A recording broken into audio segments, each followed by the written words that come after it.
Hello नमस्कार व्रत प्रेमियों। आज हम निर्जला एकादशी के बारे में बताने जा रहे हैं।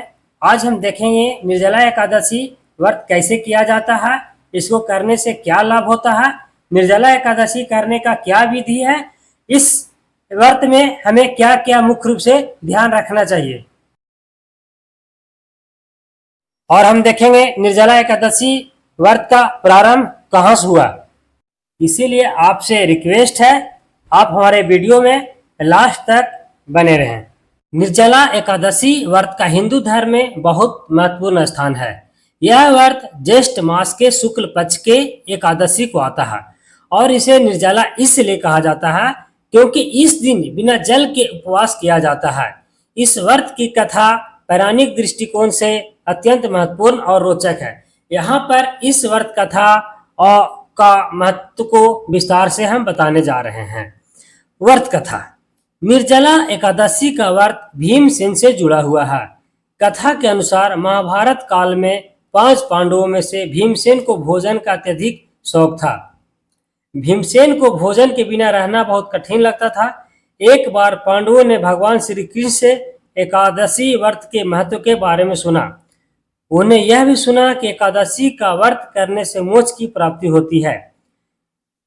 युधिष्ठिर, अर्जुन, नकुल, सहदेव और द्रौपदी ने नियमित रूप से एकादशी का व्रत करना शुरू किया, परंतु भीमसेन के लिए बिना भोजन के रहना असंभव था।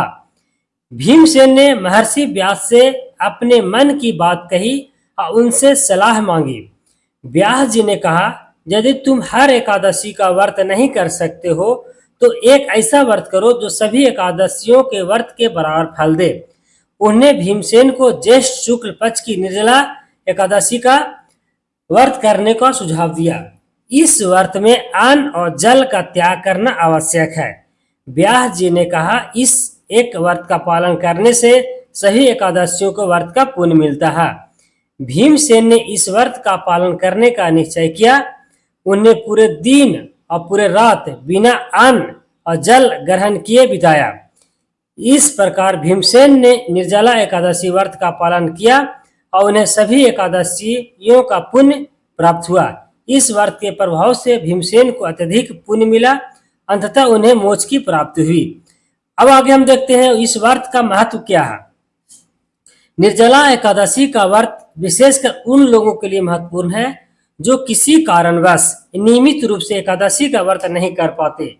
इस व्रत के पालन से सभी एकादशियों का फल प्राप्त होता है। इस व्रत को करने से पापों का नाश होता है और व्यक्ति को जीवन में सुख, शांति और समृद्धि मिलती है। पौराणिक मान्यताओं के अनुसार इस व्रत को करने से भगवान विष्णु की कृपा प्राप्त होती है। भगवान विष्णु के आशीर्वाद से भक्त को मोक्ष की प्राप्ति होती है। इस दिन व्रत रखने से शरीर और मन की शुद्धि होती है। पवित्रता और तपस्या का यह व्रत आत्मिक और शारीरिक रूप से स्वास्थ्य का लाभ पहुंचाता है। अब हम देखते हैं इस व्रत की विधि कैसे है। प्रारंभिक तैयारी में, शुरुआत की तैयारी में व्रत के एक दिन पहले 10वीं तिथि को सात्विक भोजन करें और मन में व्रत का संकल्प लें।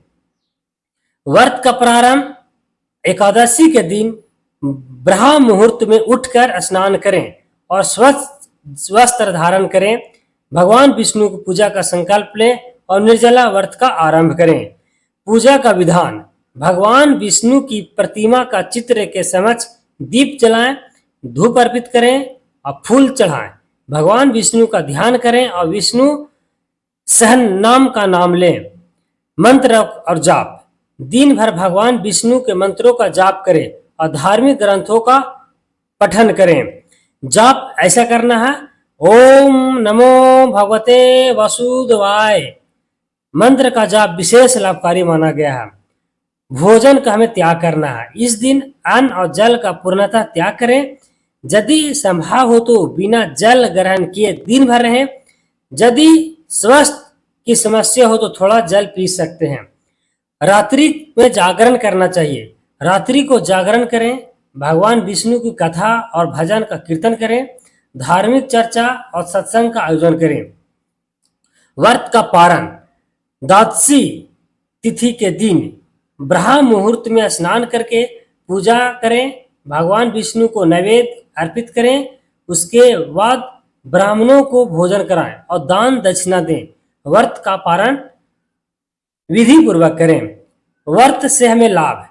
अब हम देखते हैं एकादशी जो है उसे करने से हमें, निर्जला एकादशी करने से लाभ हमें क्या मिलता है। आध्यात्मिक लाभ की ओर हम जब प्रकाश डालते हैं तो यह व्रत आत्मा की शुद्धि करता है, भगवान विष्णु को कृपा प्राप्त होती है। इस व्रत के फलस्वरूप पापों का नाश होता है और व्यक्ति को मोक्ष की प्राप्ति होती है। शारीरिक लाभ जो हम देखते हैं, इस व्रत के दौरान उपवास और जल का त्याग करने से शरीर की आंतरिक सफाई होती है। यह व्रत पाचन तंत्र को सुधारता है और शरीर को विषमुक्त करता है। मानसिक लाभ की ओर जब प्रकाश डालेंगे तो हमें मिलेगा व्रत करने से मन की शांति और धैर्य में वृद्धि होती है। यह व्रत मानसिक शुद्धि और आत्मा संयम बढ़ाता है। अब समाज की ओर जब हम प्रकाश डालते हैं निर्जला एकादशी के लेते हुए, तो इस व्रत के दौरान दान पुण्य करने से समाज में सद्भावना और सेवा भाव बढ़ता है। ब्राह्मणों और गरीबों को भोजन कराना, वस्त्र दान करना और धार्मिक गतिविधियों में भाग लेना सामाजिक सौहार्द को बढ़ावा देता है। हम इसके निष्कर्ष में जब आते हैं, निर्जला एकादशी के निष्कर्ष पर, मूल रूप से उस पर हम बात करते हैं। निर्जला एकादशी व्रत का हिंदू धर्म में बहुत महत्व है। यह व्रत आत्मा की शुद्धि, पापों के नाश, मोक्ष के प्राप्ति के लिए किया जाता है। भीमसेन की कथा से यह स्पष्ट होता है कि इस व्रत का पालन करने से सभी एकादशियों का फल प्राप्त होता है। इस व्रत की विधि और लाभ को जानकर व्यक्ति इसे श्रद्धा पूर्वक कर सकता है और भगवान विष्णु को कृपा प्रदान प्राप्त कर सकता है। निर्जला एकादशी व्रत को सही ढंग से पालन करने पर व्यक्ति को आध्यात्मिक, शारीरिक, मानसिक और सामाजिक लाभ मिलते हैं। यह व्रत व्यक्ति के जीवन में सुख, शांति, समृद्धि और मोक्ष के प्राप्ति का मार्ग प्रशस्त करता है। व्रत का पालन करते समय भगवान विष्णु का स्मरण, मंत्र जाप, पूजा और दान पुण्य करना महत्वपूर्ण होता है।